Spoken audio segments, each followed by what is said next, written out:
Right, so I've put the rear mounts on the engine there, as you can see. And what I've done, I've bolted this top mount, this tube. I've bolted it as a temporary measure. Now once the engine's lined up, I'll seam weld all this tube in. And the other thing I'll do as well, I'll put some gussets around there, like so, both sides. Because those gussets, they're going to double up as a base for a cover, because the shock absorber here, eventually it's going to have a cover around it. Now I'm not sure how high to go with it yet. I've got to wait for the tank. So once I've got the tank, I can make that cover, and I'll paint that in black as well and have coach lines around it. Now the rear of the shock here, obviously we're going to have gussets in here, so you won't be able to see the shock from the back or the front, and that's what I'm after really, like some clean lines, especially under the saddle as well. So I've got the rear mounting there, and I've positioned it, and now I'm just going to laser line it now, just to confirm that I've lined it up. So I'll just switch it on and line it up on the chain. Right, so I'll just line it up on the chain first. And there we go, there we have it. And there it is. That's spot on there.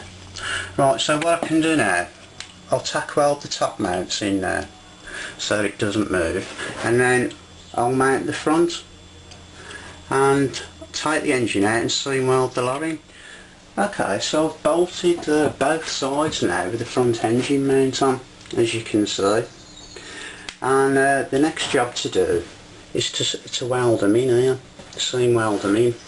Now that's the only way I can guarantee not pulling the engine to one side or the other, is to actually make the front mounts in two pieces and weld them together. Now the engine's been lined up. Now the way I'm going to weld this is, first of all, I'll have a root weld all the way down. Now the root weld is the one that counts the most really, because the other welds will just be welded to that root weld. So we'll have a good weld down there, and then there'll be a weld either side all the way down. That'll give it the width, and then after we'll put what's called a finishing weld, which will be like this over the full width, and it'll be welded at about that speed as well.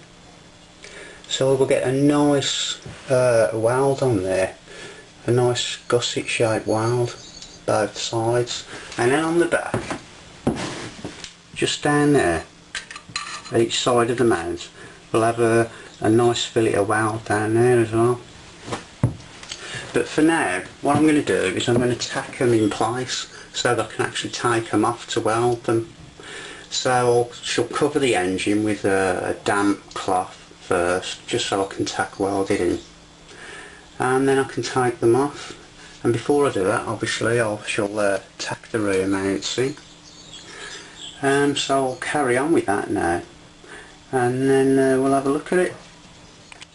Right, so this is the finished engine mounts, and as you can see it's all cleaned up, and what I've done, I've got the grinder, just ground a nice radius over that weld, and because I used the finishing weld, that put enough steel on to clean it up without compromising the strength of the mount.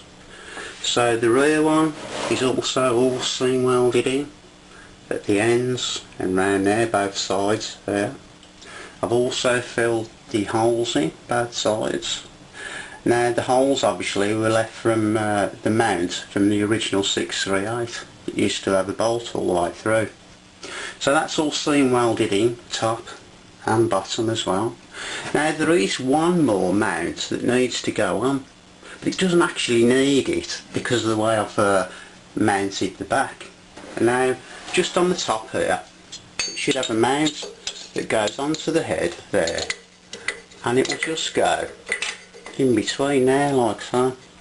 But what I've had to do before I mount that, if you see here, I've just cut the end off because I'm going to mount it in a different way. Now I've got a rubber bush here that I've made up, piece of tube, rubber bush, and then I put a piece of tubing in, a 12mm tube with an 8.5mm hole, and now the length is just a nice fit, in there, as you can see, so it won't need pulling together too much, that mount, when I bolt it up. So the first thing to do with this, if I put that on there and bolt that up tight, and then weld this bush to it while it's bolted in there, I'll know then that there'll be no pressure on the head when I come to tighten it up on here. It won't pull it, it'll be an exact perfect fit. So I'm going to do that next, and then after we'll have a look at the filter arrangement. So I'll carry on with that now, and then we'll get back to that. Right, so this is the type of air filter then I'm going to use. It's K&N free flow, and obviously it's going to need rejetting, the carburettor rejetting at some stage. But what I'm going to do now, I'm going to put this cover on. Now this cover came from a subscriber from the Czech Republic. Now, in part 5 of the CZ project, I was asking for information on whether these 485 CZs had these covers, and he sorted it all out for me and sent it over from the Czech Republic. Now, he's building a 471 at the moment, or I think he's already done it, and it's a fantastic looking bike, and it'll be on the player view in case you want to have a look. But his channel, you'll see it now come up at the bottom of the film. It's well worth a look, and thanks a lot for that. I think it looks pretty good, it really sets it off nice. So that's that taken care of, and obviously the carb will be rejetted once it's running. And so now we'll have a look at that top engine mount. Okay, so the top mount is fitted now, rubber mounted, and just bolted rigid there. And like I said, it didn't really need this mount, but I think it does actually look better with it. Only a personal opinion, but I think it looks better with it. And now, so the engine's mounted now properly. Now the other thing I was going to look at was the downpipe and then the exhaust. The couple of ideas I had there was downpipe into the exhaust with the fishtail end, similar to the CZ150C. And the other idea I had after that was to bring an exhaust under the engine into another silencer up this side with a fishtail end. But I'm not too sure, I haven't quite made my mind up yet, so I don't think I'm going to act on it until I've made my mind up. But what I am sure about is I've got the right tank. Now originally I was going to have the 3-gallon fat bob, but having seen this tank, and it's a CZ tank with the CZ emblems embossed into the side, having seen it and tried it, it's much more proportional to the bike, so I'm going to stick with that. And what it means as well is I can put the seat on, so it'll start looking more now like a bike, and then I can concentrate on some of the details like the chain guard, etc. And the major issue at the moment is the springer forks. I need to start looking now for some of those. Haven't found any yet, but it is a major issue, I must find those.